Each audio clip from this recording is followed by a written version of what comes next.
മോഹൻലാലിന് ദാദാസാഹിബ് ഫാൽക്കെ അവാർഡ് കിട്ടി. ദാറുസലാം എന്ന് പറഞ്ഞുകൊണ്ട് സർക്കാർ മോഹൻലാലിനെ ആദരിക്കുന്ന ഒരു ചടങ്ങൊക്കെ നടത്തി. തിരുവനന്തപുരം ചന്ദ്രശേഖരൻ നായർ സ്റ്റേഡിയത്തിലാണ് ഈ ചടങ്ങൊക്കെ സംഘടിപ്പിച്ചത്. ഇപ്പൊ ഇതിനെ ചൊല്ലിയൊരു വിവാദം വന്നിരിക്കുകയാണ്. അതായത് ഈ ദർബാർ ഹാളിലോ അല്ലെങ്കിൽ നിയമസഭയുടെ തന്നെ ലോഞ്ചിലോ 10 ലക്ഷം രൂപയ്ക്ക് തീർക്കാവുന്ന ഒരു പരിപാടിയെ മോഹൻലാലിന്റെ പേര് പറഞ്ഞ് സർക്കാർ ചിലവാക്കിയത് 3 കോടിക്കകത്താണ്. അതായത് കറക്റ്റായിട്ട് പറഞ്ഞാൽ 2.80 കോടി അധിക ധനമായി സാംസ്കാരിക വകുപ്പ് അനുവദിച്ചു എന്നുള്ളതാണ്.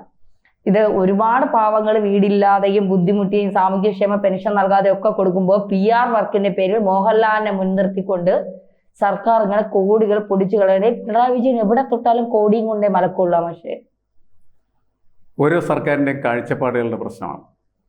10 ലക്ഷം ഇല്ലാതെ 10 ലക്ഷം പോലും വേണ്ട, 10 ലക്ഷത്തിന് നടത്താം. 1 ലക്ഷത്തിനൊക്കെ നമുക്ക് ഏതെങ്കിലും ടൗൺ ഹാൾ പോലെയുള്ള സ്ഥലത്ത് നടത്തിയാൽ അത്രയും ചെലവിൽ വേണമെങ്കിൽ നടത്താവുന്ന. പക്ഷേ അതങ്ങനെ നടത്തിക്കഴിഞ്ഞാൽ മോഹൻലാലിനോട് ആദരവായിട്ട് കണക്കാക്കൂ എന്നുള്ള ഒരു പ്രശ്നം നമ്മുടെ സമൂഹത്തിന് മുന്നിൽ നിൽക്കുന്നുണ്ട്. നമ്മുടെ സമൂഹം അങ്ങനത്തെ ഒരു സമൂഹമാണ്.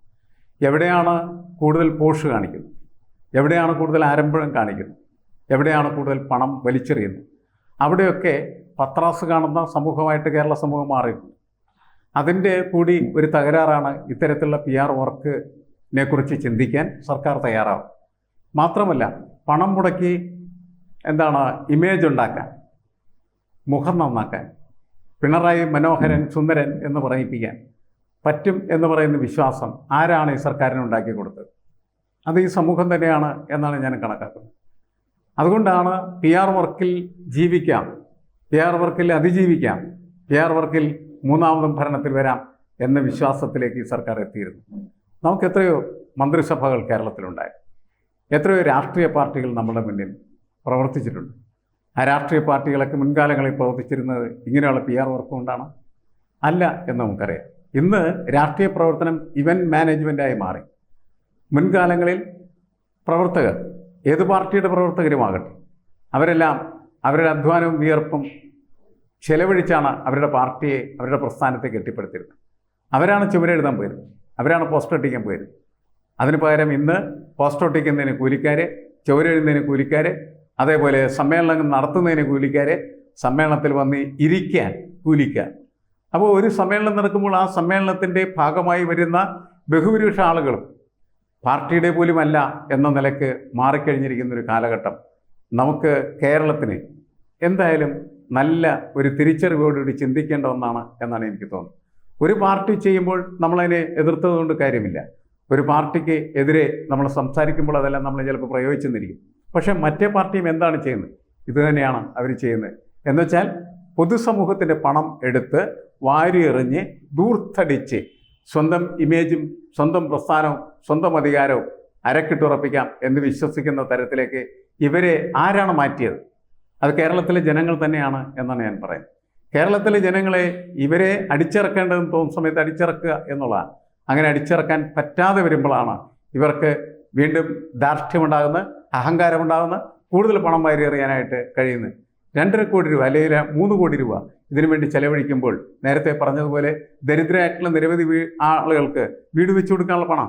അതെ, ചൂരൽമലയിലേക്ക് വലിയ ടൗൺഷിപ്പ് ഉണ്ടാക്കുന്നതിന് സർക്കാർ സംവിധാനമുണ്ട്. അപ്പോൾ സർക്കാർ അത് ചെയ്യുന്നുണ്ട്. സർക്കാർ പറയുന്ന ഞങ്ങൾ അതിന് പണം ചെലവഴിക്കുന്നുണ്ട്, ഇതിനും ഞങ്ങൾ പണം ചെലവഴിക്കും, എന്തിനും ഞങ്ങൾ പണം ചെലവഴിക്കും. അത് ഈ സർക്കാരിൻ്റെ നയമാണ് എന്ന് ഈ സർക്കാർ പ്രഖ്യാപിച്ചുകൊണ്ടിരിക്കുകയാണ് ചെയ്യുന്നത്. മുൻകാലങ്ങളിൽ പലപ്പോഴും രാഷ്ട്രീയ നേതൃത്വം, സർക്കാർ ഒക്കെ കരുതിയിരുന്നിരുന്ന് പ്രവർത്തിച്ചിരുന്നതും ഇങ്ങനെ പണം ദൂർത്തടിക്കാൻ പാടില്ല എന്നുള്ളതാണ്. നമ്മളുടെ വീട്ടിൽ നമ്മൾ നടത്തുന്ന പ്രവർത്തനങ്ങൾ ഇങ്ങനെ ദൂർത്തടിച്ച് നടത്തുമോ എന്ന് ചോദിച്ചാൽ ഇല്ല എന്നായിരിക്കും നമുക്ക് ഉത്തരം കിട്ടുന്നത്. നമ്മളുടെ വീട് പോലെ നമ്മുടെ സർക്കാരിനെ കരുതാൻ കഴിയുന്ന ഒരു സംഘം ആളുകൾ സർക്കാർ ഭരിക്കാനിരിക്കുമ്പോൾ മാത്രമാണ് അത്തരം കരുതലുകൾ നമുക്ക് ഉണ്ടാവുകയുള്ളൂ. ഇപ്പോൾ അതല്ല. ഇപ്പോൾ ഏത് പണമെടുത്തും ഏത് രീതിയിൽ ദൂർത്തടിച്ചും ഏത് രീതിയിൽ ആർഭാടം കാണിച്ചും ആളുകളെ ആകർഷിക്കുക എന്ന് പറയുന്ന ഒരു ചിന്ത തന്നെയാണ് ഇതിൻ്റെ പിന്നിലുള്ളത്. സെൻട്രൽ സ്റ്റേഡിയത്തിൽ വന്നുകൂടിയ ആളുകൾ വളരെ വലുതായിരുന്നു. ഒരുപാട് ജനങ്ങളവിടെ എത്താനായിട്ടുള്ള സംവിധാനം ഉണ്ടാക്കിയത്. കാരണം പ്രവേശനം സൗജന്യമായിട്ട് നടത്തിയ ഒരു പരിപാടിയാണ്. നല്ല പരിപാടി, എല്ലാവർക്കും പങ്കെടുക്കാനായിട്ടുള്ള അവസരങ്ങൾ കിട്ടിയല്ലോ എന്ന് കരുതുന്നവരാണ് സാധാരണക്കാരായിട്ടുള്ള. പലപ്പോഴും ഇത്തരത്തിലുള്ള ചടങ്ങുകൾ നടക്കുമ്പോൾ അത് സെലക്റ്റഡ് ആയിട്ടുള്ള ആളുകൾക്ക് മാത്രം പ്രവേശനം നൽകുന്ന തരത്തിലായിരിക്കും. അപ്പോഴാണ് ചെറിയ ഹാളുകളിൽ അല്ലെങ്കിൽ നേരത്തെ പറഞ്ഞ പോലെ 10 ലക്ഷത്തിനകത്ത് നടത്താൻ പറ്റുന്ന പരിപാടികളായിട്ട് അതൊക്കെ മാറിത്തീരുന്നു.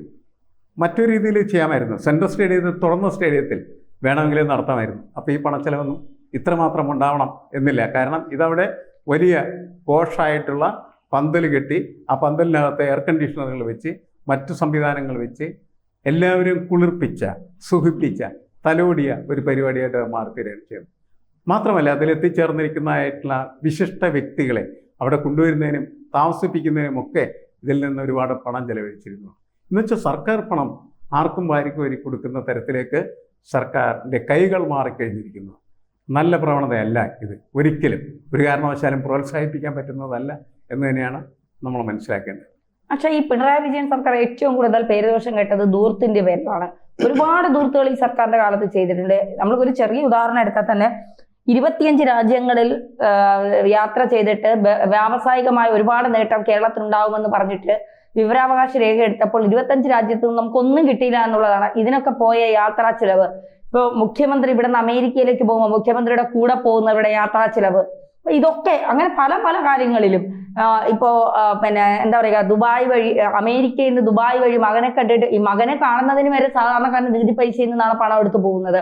അപ്പൊ ഇത്രയും ദൂരത്തുള്ള ഒരു മുഖ്യമന്ത്രി ഇതിനു മുൻപ് കേരളം ഭരിച്ചിട്ടില്ല എന്നുള്ളതാണ് യാഥാർത്ഥ്യം. ഇപ്പോൾ ഈ കേന്ദ്രത്തിന്റെ അടുത്തൊക്കെ തെണ്ടാനായിട്ട് ഇങ്ങനെ, അങ്ങനെ തന്നെ പറയേണ്ടി വരും, തെണ്ടാനായിട്ട് ഇങ്ങനെ പോകുന്നു. നമുക്ക് അർഹതപ്പെട്ട പൈസ ആണെങ്കിലും താന്ന് വിളിച്ച് അവരെ പുറകെ പോകുന്നത് ഈ ദൂർത്ത് കണ്ടിട്ട് കൂടിയല്ലേ അവർ കൊടുക്കാതെ, ഈ കയ്യിൽ കൊടുത്തു കഴിഞ്ഞാൽ ഇത് നശിപ്പിക്കപ്പെടും എന്ന ഉത്തമ ബോധ്യമുള്ളത് കൊണ്ടല്ലേ. അല്ല, അവർക്ക് വേണമെങ്കിൽ നേരിട്ട് കാര്യങ്ങൾ ചെയ്യാം. കേന്ദ്രത്തിന് അത് ചെയ്യാലോ. അതും കേന്ദ്രം ചെയ്യുന്നില്ല. അത് വേറെ രാഷ്ട്രീയം, നമ്മളത് വിട്ടുകളെ. നമ്മളുടെ മുന്നിലുള്ള പ്രശ്നം എന്ന് വെച്ചാൽ ഈ ദൂർത്താണ്. ഒരുപാട് സ്ഥലങ്ങൾ സഞ്ചരിച്ച ദൂർത്ത്.